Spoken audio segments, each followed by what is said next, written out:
आई गे सावन के महीनामा हम नैहरवा रहिबैना।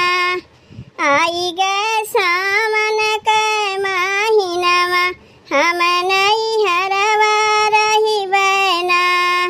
ससुरुलाए डोली कहरवा वह पर लाल वहरवाना। हे हो लाल वहरवाना, बाबू मोर फेरी दा डोली कहरवा हम नैहरवा रहिबैना। बाबू मोर फेरी दा डोली कहरवा हम नैहरवा रहिबैना। आई गे सावन के महीनामा हम नैहरवा रहिबैना। आई गे सावन के महीनामा हम नैहरवा रहिबैना। जेठउलाए डोली कहरवा वह पर लाल वहरवाना।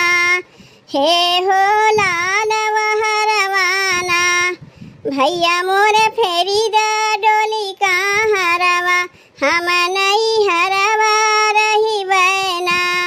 भैया मोर फेरी दा डोली कहरवा हम नैहरवा रहिबैना। आई गे सावन के महीनामा हम नैहरवा रहिबैना। आई गे सावन के महीनामा हम नैहरवा रहिबैना। देवरुलाए डोली कहरवा वह पर लाल वहरवाना। हे हो लाल वहरवाना, माई मोरी फेरी दा डोली कहरवा हम नैहरवा रहिबैना। माई मोरी फेरी दा डोली कहरवा हम नैहरवा रहिबैना।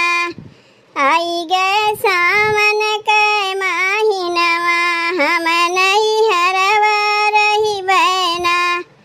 आई गे सावन के महीनामा हम नैहरवा रहिबैना।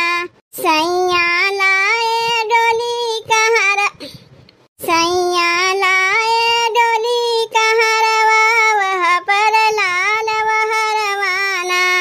हे हो लाल वहरवाना, भौजी मोरी फेरी दा डोली कहरवा हम नैहरवा रहिबैना। भौजी मोरी फेरी दा डोली कहरवा हम नैहरवा रहिबैना। आई गे सावन के महीनामा हम नैहरवा रहिबैना। आई गे सावन के महीनामा हम नैहरवा रहिबैना। तब भैया बहनी कजरी गीतिया कैसन लाग? अगर अच्छा लाग हो चैनलवा सब्सक्राइब कर दियो, वीडियो को लाइक कर दियो भैया बहनी।